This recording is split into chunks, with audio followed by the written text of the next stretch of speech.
पुराणियूं यादों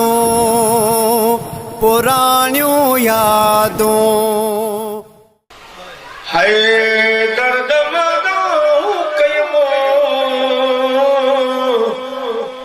दोस्त थर जे आस पास जे जीअरे जान बना मिली अच जाए कबर जे आस पास लाश मुहिंजो कज दफन लाश मुहिंजो कज दफन दोस्त पंहिंजे दर गयो दोस्त पंहिंजे दर गयो ही जनाज़ो पुराणियूं यादों अस्सलातु वस्सलामु अलैका या रसूल अल्लाह व अला आलिका व सहाबिका या हबीबल्लाह। सभिनी दोस्तनि खे अस्सलामु अलैकुम वरहमतुल्लाहि वबरकातुहू। प्रोग्राम पुराणी यादूं में हिकु दफ़ो ॿीहर भली कर मां आहियां अव्हांजो पंहिंजो मेज़बान शाहनवाज़ अली क़ादरी। जीअं त हर वारे अव्हांखे कंहिं न कंहिं सिंध जी मशहूरु हस्ती सां मिलाईंदा आहियूं, या नात ख़ान हुजे या आलिम दीन हुजे। अॼु असांजे दरमियान पाकिस्तान जा मशहूरु आलिम दीन हज़रत अल्लामा मौलाना साईं मोहम्मद आलमजद नईमी साहब मौजूदु आहिनि। अॼु इंशाअल्लाह साईं जन सां गुफ़्तगू कंदासीं साईं जन जी ज़िंदगी बाबति, त साईं जन कीअं दीन जी तरफ़ मुतवजह थिया ऐं किथे साईं जन पढ़िया ऐं साईं जन जा कहिड़ा उस्ताद हुया। वधीक साईं सां गुफ़्तगू कंदासीं। साईं जन जूं वॾियूं महिरबानियूं जन असांखे पंहिंजो क़ीमती टाइम ॾिनो आहे। साईं जन हींअर ॿिए हंधि प्रोग्राम ते वञणा आहिनि। अल्लाह साईं जन खे शाद आबाद रखे। हज़रत अल्लामा मौलाना साईं मुफ्ती शाहनवाज़ साहब जन जी महिरबानियुनि सां साईं जन सां मुलाक़ात थी आहे। अल्लाह ताला सभिनी दोस्तनि खे सलामत रखे। जन मूंखे साईं जे लाइ मैसेज कॉलूं कयूं त साईं जन खां इंटरव्यू वठो, साईं जन जी ज़िंदगी बाबति असांखे ख़बर पए त साईं जन कीअं पंहिंजी ज़िंदगी गुज़ारी, कीअं दीन जी तरफ़ मुतवजह थिया। त अॼु तव्हांजे इंतज़ार जूं घड़ियूं ख़तमु आहिनि ऐं साईं जन खां इंटरव्यू ॿुधंदासीं। अस्सलामु अलैकुम। वालेकुम अस्सलाम वरहमतुल्लाहि वबरकातुहू। क़िबला साईं कहिड़ा हाल आहिनि? ख़ुशि आहियो? अल्हम्दुलिल्लाह, अवांजूं दुआउनि अल्लाह साईं आबाद कंदो। सभ खां पहिरियां तव्हां जूं वॾियूं महिरबानियूं, तव्हां असांखे प्रोग्राम पुराणी यादूं लाइ टाइम ॾिनो। महिरबानी तव्हांजी जो असांखे जी साईं जे लाइ टाइम कढियो अथव। तव्हां सां साईं जेके मोहबत कनि था सरकार जा दीवाना, उन्हनि मूंखे मैसेज कया त साईं जन खां पुछी ॿुधायो त साईं जन पंहिंजी ज़िंदगी कीअं गुज़ारी ऐं कीअं साईं माना दीन जी तरफ़ लाड़ो कयनि, साईं किथे उलमा इकराम जो कोर्स कयो, साईं जन जा कहिड़ा उस्ताद हुया? अल्हम्दुलिल्लाह, मुंहिंजी पैदाइश आहे 1967 जी। जी साईं। पैदाइश पर असांजो घराणो पहिरीं खां इल्मी घराणो। जी साईं। जंहिंमें तक़रीबन वॾा वॾा आलिम गुज़रिया। जी साईं। पोइ उन टाइम असांजी ॿी तालीम कान हुई। असां क़ुर शरीफ़ पंहिंजे ॻोठ में असांजी मासी पढ़ाई थी। जी साईं। क़ुर शरीफ़ असां उते पढ़ियो बग़ैर तजवीज़ थी। जी साईं। साॻे नमूने सां जेको बाराड़ी में माहौल हलंदो उन हिसाब सां पढ़ियासीं ऐं उन सां गॾु पोइ वरी घर जो माल चाढ़ींदा हुआसीं। पोइ मूं रोंबो पे कयो पंहिंजी बनीअ ते। जी जी। त असांजे ॻोठ में लाड़काने जो मशहूरु आलिम दीन क़िबला साईं मौलाना अलाउद्दीन जमाराणी रहमतुल्लाह अलैह, उहे असांजे ॻोठ में आया। पोइ मुंहिंजे ॾाॾे खे चई त भला ज़कात में कुझु कढो। ॾाॾा मुर्गियोसीं कहिड़ी ज़कात तोखे ॾियूं? चई 2-3 ॿार ॾियो त वठी वञा पढ़ाइण। पोइ असां रोंबो पे कयो। मुंहिंजो ॾाॾो वॾो आलिम हो ऐं सिराजी जो तमामु वॾो माहिर हो। जीअं आया त मूं रोंबो पे कयो, मूंखे सॾु कयूं, आउं वियुसि मथे, मूंखे ॿांह मां झली त रब करीम तोखे रोंबे लाइ पैदा कोन कयो आहे, तव्हां हलो मौलवी साहिब सां गॾु। पोइ असां एतिराम कंदा हुआसीं। मूं जवाबु कोन बसि कपिड़ा खयोसीं, घर आयुसि। मुंहिंजी अम्मा वॾो एतिराज़ु खयो त एॾो परे लाड़काणे सफ़र इहो कीअं थींदो? पर ॾाॾा चयो त न, आउं दुआ थो कयां, तव्हां इजाज़त ॾियो। असां वटि ग़रीबाणो हाल हुआ उन टाइम, नवां असां खारिशाण खां लॾे वरी मथे अची वेठा हुआसीं। बहरहाल अम्मा बि दुआ कई।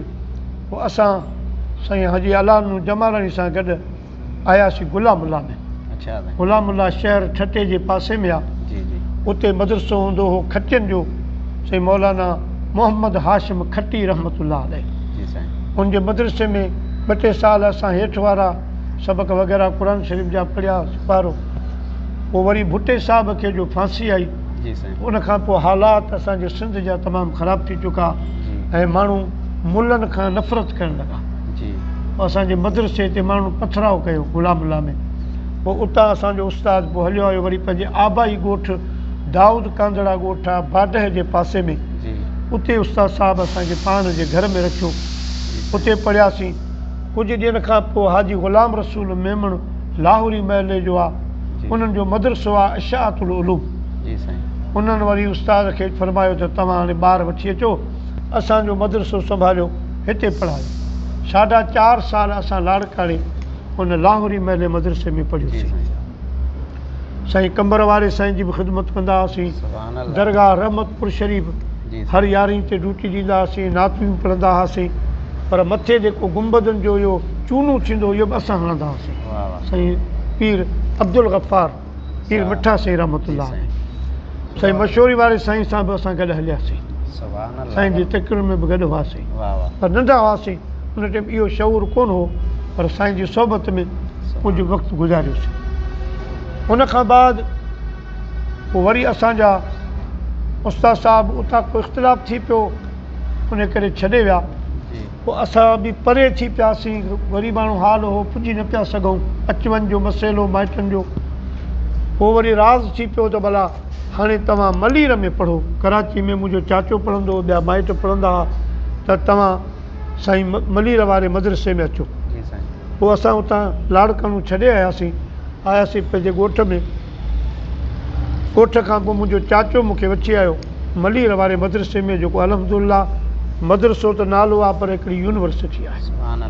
साईं क़िबला मुफ़्ती मोहम्मद अब्दुल्ला मुफ़्ती आज़म सिंध रहमतुल्लाह अलैह पढ़ाईंदा हुआ।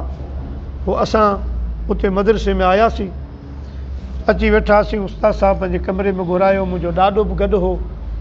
असीं 2 ॼणा हुआसीं। ॿियो मुंहिंजो मास्तात हो मौली मोहम्मद कासिम, जेको शहीद थी वियो आहे, उहो गॾु हुआसीं। अची वेठासीं त उस्ताद साहिबु मूंखां पुछियो नालो छा अथई? मूं पुछियो मुंहिंजो नालो आहे मोहम्मद आलम। त उस्ताद साहिबु फरमायो आलम या आलिम? मूं चयो आलम। वरी पुछूं आलम या आलिम? ॿियो दफ़ो बि असांजी ॿाराड़ी जे हिसाब सां आलम चयोसीं। उस्ताद साहिबु टियों दफ़ो पुछो त मुर्की फरमायूं हाणे आलम लाहे आलिम था रखूं। आलम जी माना जहान थिए थी, आलिम जी माना ॼाणण वारो थिए थो। पोइ उन्हनि दुआ ॾिनी, पर मैं अॼु खां पोइ मुंहिंजो नालो मोहम्मद आलिम आहे, लाम जे ज़ेर सां, यानी ॼाणण वारो, इल्म वारो। उन्हनि दुआ फरमाई, असांखे दाख़िला मिली वई। पोइ अल्हम्दुलिल्लाह बाक़ी जेके बि किताब हुआ आख़िर ताईं उहे सभु असां दारुल मुजद्दिदिया नईमिया साहिबदाद ॻोठ मलीर में पढ़ियासीं। उस्ताद साहिब जे वञण खां बाद, वॾे उस्ताद जे शहादत खां बाद, पोइ संदन नायाब शागिर्द जेके हिन वक़्तु अल्हम्दुलिल्लाह मौजूदु आहिनि, हयात आहिनि, ऐं उन्हनि जो वॾो इदारो आहे। पोइ उहो असल में रहंदा हुआ कोडारियो शरीफ़। उतां खां उस्ताद जे मदरसे खे हलाइण जे लाइ पाण वरी हिजरत करे मलीर में आया। पोइ पाण पढ़ाईंदा हुआ, शेखुल हदीस पाण हुआ, दोरो हदीस असां साईं मुफ़्ती काज़ी मोहम्मद अहमद नईमी दामद बरकातुल आलिया वटि असां उहो पढ़ियोसीं। दस्तार बि असांजी उन्हनि कराई 87। उन खां पोइ 87 खां अॻु में आऊं कराची एयरपोर्ट मोरिया ख़ान ॻोठ जी मस्जिद जामे मस्जिद मदीना, उते असां वियासीं पेशमा जे लाइ।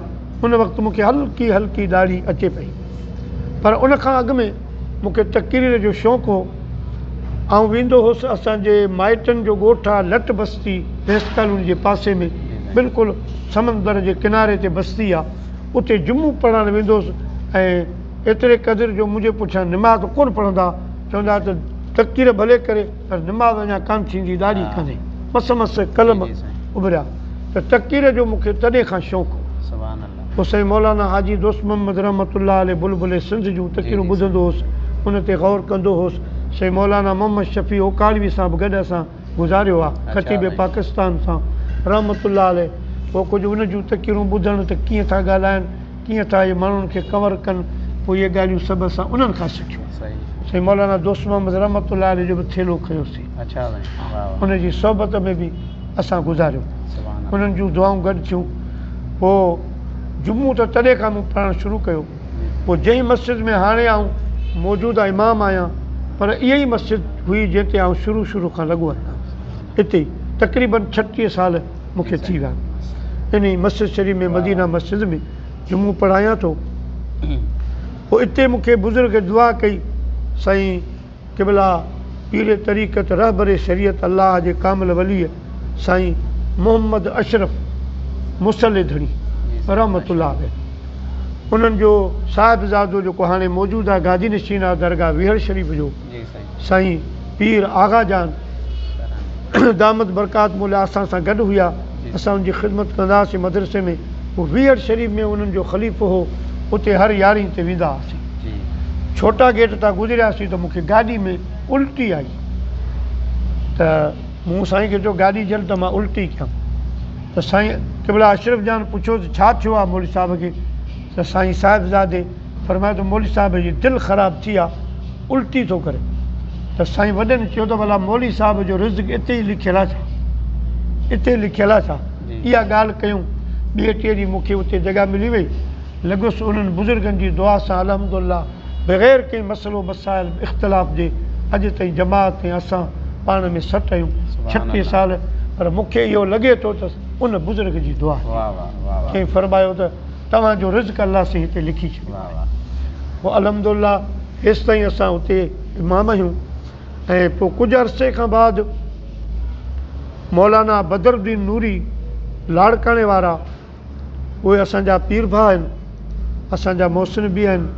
उन्हनि मुंहिंजो प्रोग्राम रखियो पंहिंजो उन में पार्क जनाबाद में खुलफ़ाए राशिदीन कॉन्फ्रेंस में लाड़काणे में मुंहिंजी पहिरीं तक़रीर थी।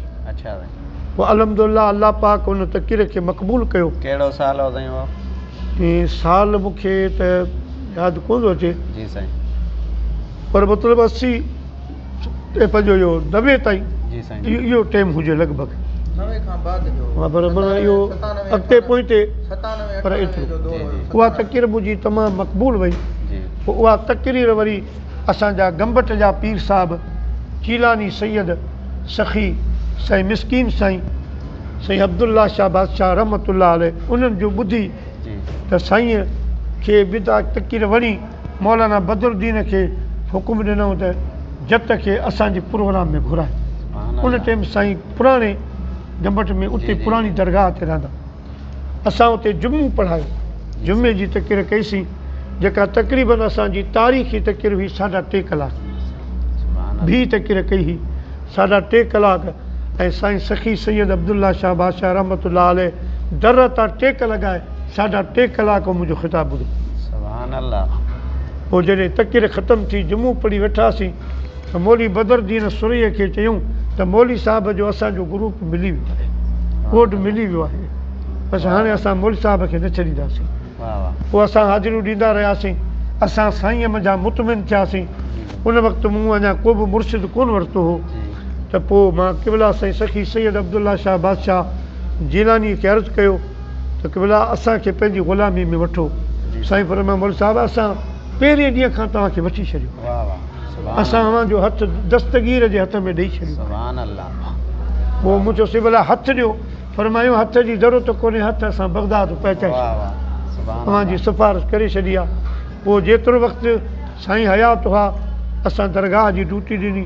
पोइ साईं वरी हिजरत करे पासे में जॻह वरिती जंहिंजो अॼुकल्ह पंहिंजो आस्थाना आलिया मिस्किनपुर शरीफ़ जे नाले सां मशहूरु आहे, जिते अल्हम्दुलिल्लाह वॾो लंगर थो हले, तारीख़ी लंगर हलंदो आहे, अॼु बि हलंदो आहे, पहिरियां बि अलाह साईं शल क़यामत ताईं हलाए मुर्शिदनि जे दरबार खां खे।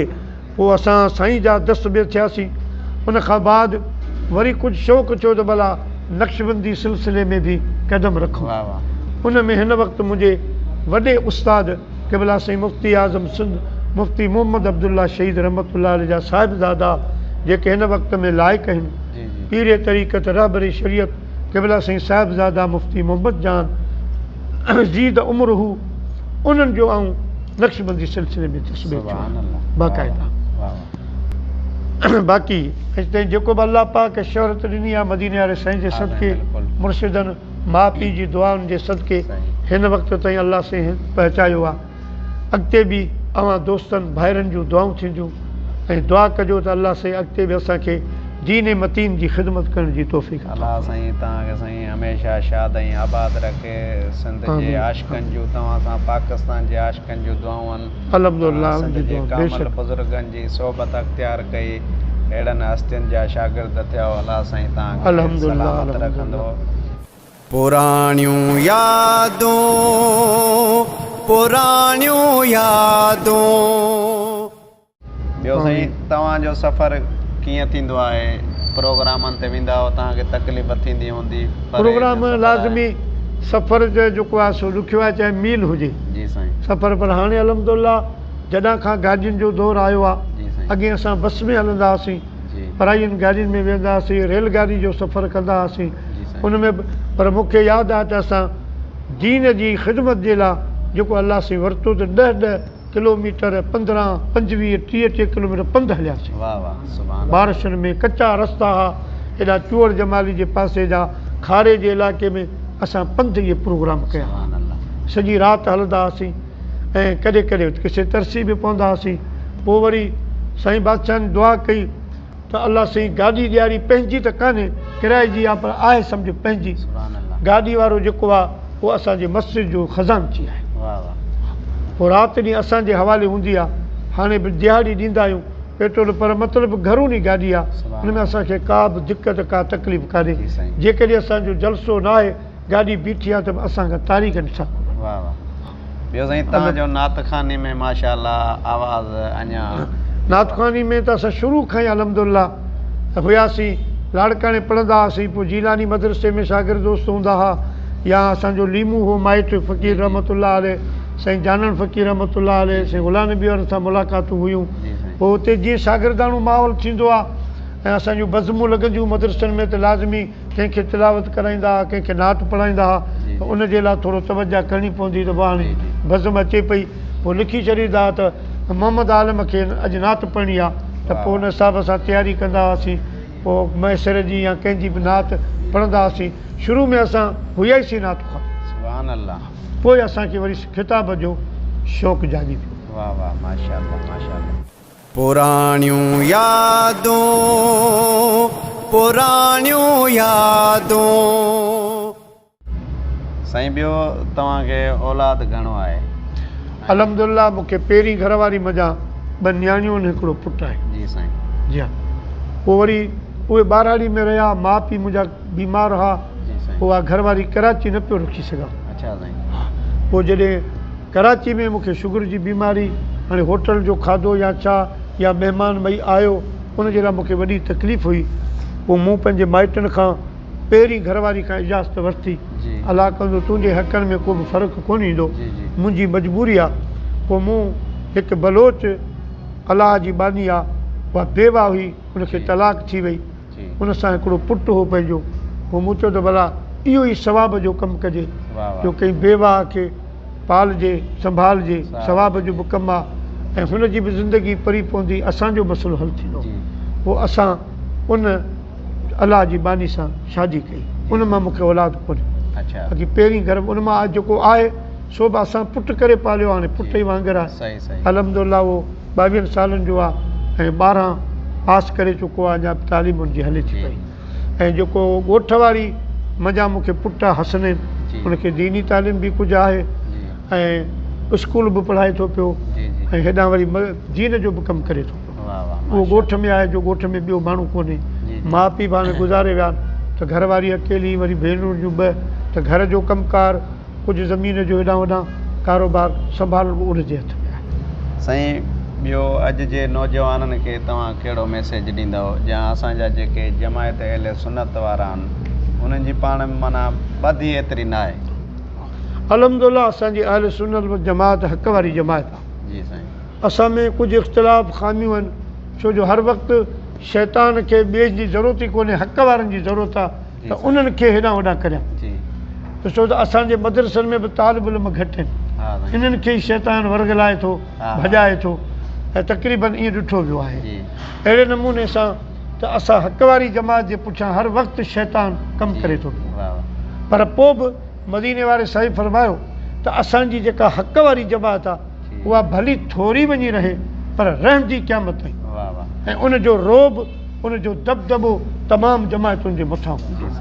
छो त अलहमदुलिल्लाह फी ज़मानो ॾिसिजे पियो त पोइ बि अॼु बि अलहमदुलिल्लाह असां घणाई में आहियूं, जेकॾहिं थोरा में आहियूं त बि अलहमदुलिल्लाह असांजो रोब अलाह से बरक़रार रहे। पर पोइ बि दुआ था कयूं त असांजो कोई घणियूं जमायतूं थियूं आहिनि या वग़ैरह वग़ैरह, इन्हनि सभिनी खे घटि करे हिकिड़ी अहिड़ी जमात असांजी मज़बूत बणिजणु खपे, हिकिड़े प्लेटफॉर्म हर को पंहिंजे पीर जी मुरीदी करे, उनजी ग़ुलामी करे, उन सां को एतिराज़ कोन्हे, पर हिकिड़ो प्लेटफॉर्म उन जा कुझु अॻुवान चङा हुजनि जो असां उनजे मातहत कमु कयूं। जॾहिं बि असांखे नामूस रिसाल जे मसइले में, ख़त्म नबूवत जे मसइले में कॾहिं उन्हनि आलिमनि जे सॾ जी ज़रूरत पए त असां भली मुख़्तलिफ़ उस्तादनि जा शागिर्द आहियूं या मुख़्तलिफ़ पीरनि जा मुरीद आहियूं, पर असुलु जेका असांजी काबिनत आहे उनजे सॾ ते लबैक चवनि। सुभान अल्लाह, इहो सभ खां बहितर तरीक़ो आहे। ऐं असां पंहिंजे मदरसनि ते तवजा ॾियूं। ॻोठनि में, शहरनि में अॼुकल्ह असांजे मदरसनि जी कमी आहे, ऐं अवाम अहल सुन्नत खे बि गुज़ारिश थी कजे त उहे आलिमनि सां साथ ॾियनि। असां वटि अदा शाहनवाज़ वॾो मसइलो आहे पघार, महांगाई जो दौरु आहे। बाराड़ी में 6,000, 7,000, हद दर्जो 8,000। हींअर अलहमदुलिल्लाह दावत इस्लामी वारनि खे ख़ुदा ख़ुशि रखे, जिन आलिमनि जूं पघारूं वधायूं आहिनि, ऐं हिकिड़ी सरकारी सतह ते 25,000 पघार आहे, त उन सां गॾु बोनस, इलाज, मुआलिज उनजो। हाणे आलिम वीचारो जेके 2-3 बच्चा आहिनि, शादियूं मरणा परणा आहिनि, 6,000 मां हू छा गुज़ारो कनि? त अवाम अहल सुन्नत खे असां इल्तिजा था कयूं, पैगाम था ॾियूं त अवां पंहिंजे पंहिंजे इलाइक़नि में घर घर 100 रुपया 200 रुपया रखो, चंदो गॾु कयो, आलिमनि जा ख़राजात पूरा कयो त उहा जे तालिब पंहिंजे बचनि ते तवजा बि ॾींदा, ॿिए पासे उन्हनि जी तवजा कान वेंदी। बहितर आहे। ऐं मूंखे बि ख़ुशी आहे शाहनवाज़ दा जो तव्हां मोरे जे शहर में जेको मर्कज़ आहे साईं नाले मिठे रहमतुल्लाह अलैह, जंहिं जवान हिन इलाइक़े में त न पर पूरी सिंध में दीन जी वॾी ख़िदमत कई, ऐं वॾा उनजा ख़िताब, वॾा प्रोग्राम, ख़ुसूसन जॾहिं खां साईं मोहम्मद जान सां लिंक थियो साईं जो त या रसूलुल्लाह तारीख़ी कॉन्फ्रेंसूं साईं नाले मिठे जी क़यादत में थियूं।